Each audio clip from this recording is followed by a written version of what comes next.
Hi, I'm Deborah. And I'm Lawrence. So this is the second video in our video a series about service dogs for anxiety.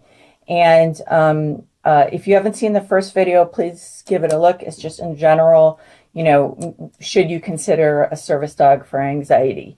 It's not something to take lightly, but it's definitely a good option for some people who have found that anxiety has really had a huge impact on their life, especially as far as their ability to, go out in public. For any kids who have trouble at school, it's definitely something for, a certain subset of people with anxiety. For some people, it's been a real lifesaver. There is so much misinformation around service animals. Plenty. Yeah, and so that's why we thought it would be a good idea to do a video on addressing some of the myths and misconceptions about service animals. One of the biggest myths about service dogs and service animals, that basically service animals and emotional support animals are the same thing. They're not. First of all, you may have seen a lot of emotional support animals that are not dogs. Yeah. Well, if they're not dogs or miniature horses, they're not service animals. Yeah, they're not service animals. What really makes the difference between a regular dog and a service dog is the training. Yeah, one of them is actually meant to be trained to perform certain tasks, assist with certain things, and one is just there because it is providing emotional support. So here's an example of the difference between a service dog for anxiety and emotional support animal for anxiety. So if someone with anxiety is getting close to having an anxiety attack, the emotional support animal probably wouldn't notice any difference. The service dog would be able to is trained to see the signs and to start doing certain things depending on what they've been trained to do to alleviate or alert their owner to the impending panic attack. Then, for instance, let's say they are having a panic attack or are at a high level of anxiety. The emotional support animal basically could do whatever that particular animal can do to comfort their owner. Or they're not going to do much. You can hug them, or maybe you can lick your face, or whatever they do to comfort you. The service dog can do a lot of things depending on what they've been trained to do. So, for instance, they can provide deep pressure therapy. For instance, they'll do that sometimes by laying across the person's lap, by putting their paws on the person's chest. They also can keep other people, strangers, away from the person who's having a panic attack. There are a lot of different things that they can do because they've been trained to do specific things to help the person with this disability. Yeah, like you spend a long time training these animals so they can provide this care. Yeah. That's that's definitely a huge difference between emotional support animals and service dogs, because emotional support animal, you don't really have to train for certain things. For certain situations, it makes sense. So the other thing is that what makes the difference is the training. The training is what is one of the things that allows you to have the legal right to bring your service animal into places that normally they wouldn't be allowed in. So, like on airplanes. Like on airplanes, but even in restaurants, there are all sorts of places. We're going to go over in a future video what your legal rights with a service animal are. But basically, that's what makes the difference between you walking into Starbucks with your cat as your emotional support animal and walking in with your service dog, is the training. And that's one thing. That's one way you can tell, animals that supposedly are service animals from the animals that are fully trained service animals.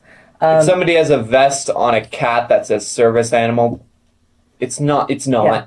Even a dog. They're lying. I mean, there are plenty of people who slap a service vest on their pet that they bought online because they want to bring them. Yeah, you can often tell by the animal's behavior if they are barking, if they're running around doing stupid garbage. If they're doing regular dog stuff.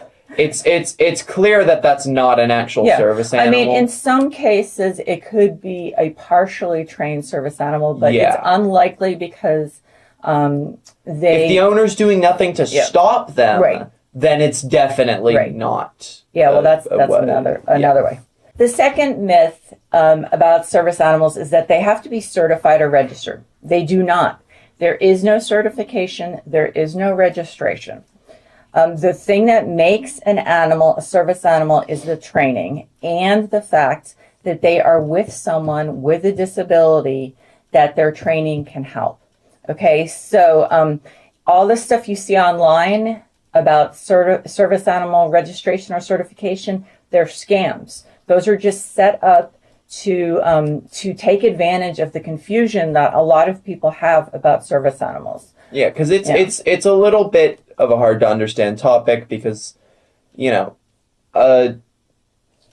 how many people look at the regulations? Yeah, really? No, it's rare. Yeah. So don't pay $200 to get your dog registered because then you'll be like, oh, I got scammed, and then you'll be $200 out of money that you could have been spending on actually training the dog. Yeah. So another myth about service animals is that only certain breeds of dogs can be service dogs. This isn't true. There's common breeds, but there's no you can't have this dog. There are definitely breeds that are going to be better for it than others. I'm not. Well, mainly because they have certain characteristics. That make them easier to train or allow them to do certain things to function as service animals. I'm not saying you can't have a Chihuahua as a service dog, but it's probably a pretty bad idea. Well, one example I saw is that a small dog, for instance, is a good idea if you're in the hospital a lot or somewhere else, some other health facility or something. Easier to transport. Or if you travel a lot, for instance. So that, that would be one reason why you might consider a smaller animal. But what is not as important as the breed is the characteristics. Are they trainable? Do they have a calm demeanor? So it's, we're going to go over in a future video when you get serious about picking out, getting a service dog, what to look for. But there is no breed that's completely disallowed. Some trainers, in fact, like mixed breeds. Some mixed breeds tend to be, have, some dogs that are a specific breed can sometimes have been so overbred that, the characteristics they have can be extreme.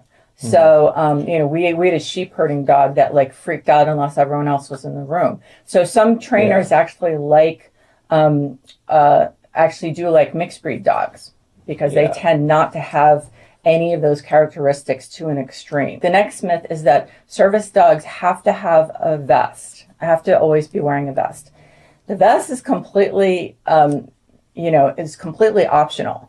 Although it is definitely a good idea to have one because one, it alerts people that it is a service animal, and they should not be just interacting with it. Even though some people will ignore that, of course. Yeah. Two, I don't know. I could only think of one thing, but. Well, the thing is, of course, now granted, obviously a lot of people have made things difficult for people with actual real service animals by ordering a vest online and slapping it on their animal, so that everyone's a little suspicious. Yeah. But the thing is, what the vest does do is tell people, okay, this is not a pet. This is a working dog. So at least some people... Well, at least it's supposed to be. There are some that are not, in fact, but the ones that are supposed to be and are, those are, actual service dogs that are doing a job. Right. So it does send a signal like this is a working dog.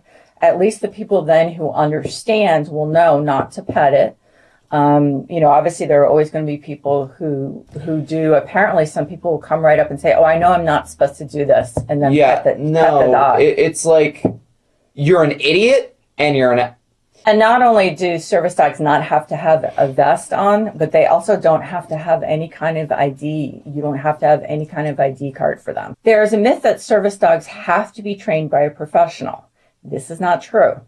There are different ways that service dogs can be trained. One is to be trained like 80% or so by a professional from a puppy. The other 20% will be the handler, because the dog does have to be trained to some extent by the handler. Remember, training never stops. You're always training.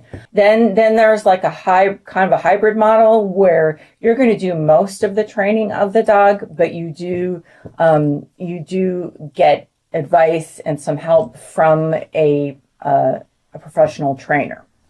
And then there are people who can just do it 100% on their own. Obviously, that's not the most desirable option, because I suppose it would be the most cost effective. It would be the most cost effective. So, if you can afford it, it's obviously best to get some help from a professional trainer. But if you absolutely can't afford that, then just doing a lot of research on your own and about everything, including every aspect of training dogs, you could do it on your own. So definitely going to be difficult, though. It will be the hardest. It will take the most work, but it's for a lot of people that's the only option. Yeah, but in any case, if you enjoyed the video, you can give it a like. If you didn't enjoy it, give it a dislike, I suppose. If you'd like to say anything at all, you can leave it in the form of a comment. And if you want to see more of this content, you can subscribe. But in any case, we hope that you have a nice day. Take care.